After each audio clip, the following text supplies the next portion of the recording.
Hello, boys and girls. Today for reading, we are going to be going into our book, Where is Home, Little Pip? And you guys have this book at home too from school. And today you're not going to be looking in it too much. You're mostly going to be watching me read the story today. But something that we're going to be talking about is how words and pictures help us understand what the story is all about. So we're going to be looking at the pictures and we'll be looking at the words to try to figure out what is this story all about. And so this is our story we're going to be reading. This part of the book is the front cover. And then if you flip it over, this part of the book is the back cover. So while we're reading, we're going to be talking about and learning how a story uses words and pictures to help us understand what the story is all about. So again, our title is up here at the top. Where is home, little Pip? And our author, the person that wrote all of the words, is Karma Wilson. And the illustrator, the person that drew all of the pictures, is Jane Chapman.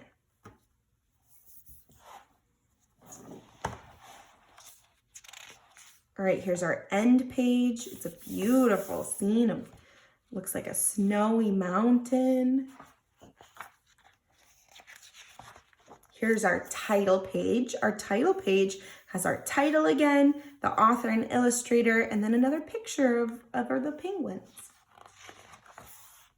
All right, here we go. Pip was hatched in a nest made of pebbles on the cold Antarctic shore. She was fluffy as new fallen snow and small for even a baby penguin. Every day Pip played, whoosh, whoosh, whee.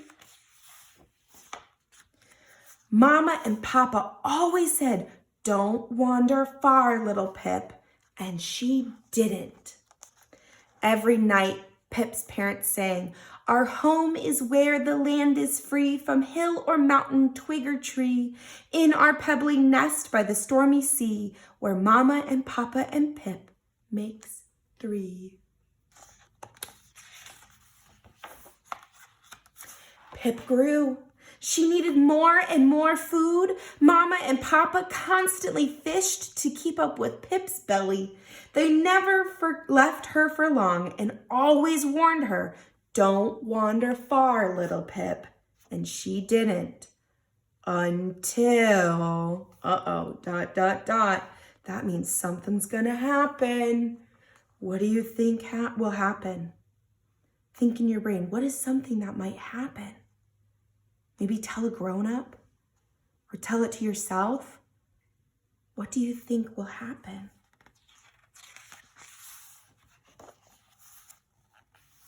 One day, Pip saw a feather. It glittered back against the white ice, and Pip chased after it. Flap, flap, slap. But when she got close, poof! A gust of wind fluttered the feather away. Flap, flap, slap. Pip chased. And chased and chased and chased. "Gotcha!" she cried. But when she turned for home, home wasn't there. As far as Pip could see, there was no pebbly nest, no penguins, and worst of all, no Mama and Papa.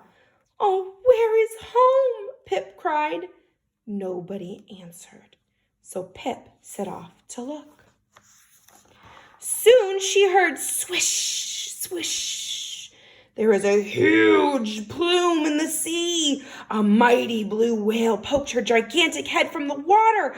Pip waddled close and said, "Hello, can you tell me where is home?" The whale smiled. "Yes, little one, I can." Splash! She slapped her mighty tail and said, "Home is under the oceans deep, by coral beds where the minnows sleep, where fish are in schools and sea creatures creep, where my babies and I swim and leap." Now, is that little Pip's home? No, that's where the whales live, not where little Pip lives. Pip frowned. But that's not my home, she said. I'm sorry, said the whale, but that's the home I know. Thank you anyway, said Pip, and she plodded on. After a bit, Pip saw a kelp gull pecking at a shell. Hello, said Pip. Can you tell me, where is home? Squawk! Yes, little penguin, said the bird. I think I can. She ruffled her feathers and said, on the craggy cliffs in a humble nest, with sea to the east and land to the west, in a cozy crevice where shelter is best, home is where my little chicks rest. Is that Pip's home? No. Pip frowned. But that's not my home, she said. The bird shook her head sadly. Squawk! Dreadful, I'm sure, but that's the home I know. Oh, well, said Pip, I'll keep looking. Pip slumped along. She walked far when she saw something strange indeed. A tall, two-legged creature being pulled by many four-legged creatures. When the creatures were close, Pip called, Hello, strangers! Can you tell me where is home? The tall creature said something, but Pip couldn't make out the words. One of the four-legged creatures said, Woof!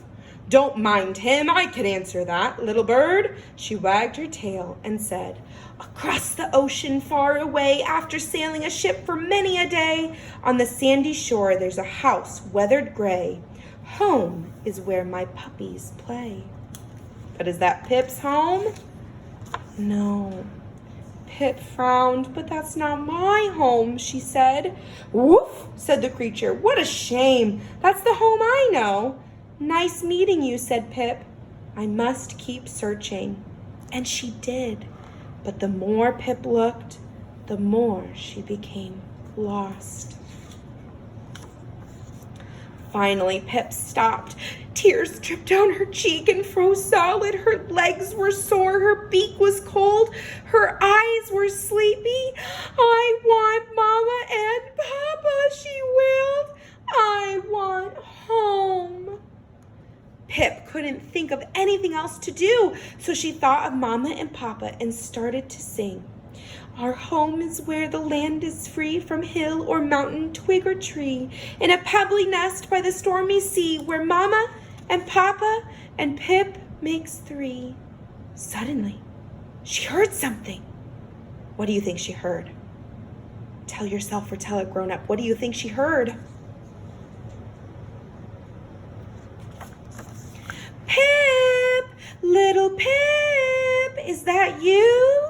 Suddenly, she saw something. Mama, Papa, here I am, cried Pip. They rushed to meet her. They hugged, they kissed. Mama and Papa danced and waddled all around her. Oh, yay. Oh, little Pip, said Mama. We've looked for you all day, said Papa. We finally heard you singing. As they snuggled, Mama sighed. Oh, after such a long, scary day, you must be exhausted, my dear. Let's sleep. Yes, let's, said Papa. But aren't we going home? Asked Pip. Mama and Papa kissed Pip on her head. They asked, Where is home, little Pip? Then they sang this song. Where is home? Is it far or near? Is a pebbly nest what we all hold dear? No. Home is where there's nothing to fear. Since we're together, home is right here. And little Pip slept. Home at last. And there's our other end page. Yay, she made it home. She made it home back to her mom or her dad. Now, in the next couple days, we're going to be talking about little Pip and how that the author and illustrator uses words and pictures to help us understand the story. Today, we were just reading the story, okay? And then tomorrow, we're going to talk more about this. All right? I hope you had a fun time listening to the story, and I'll see you later.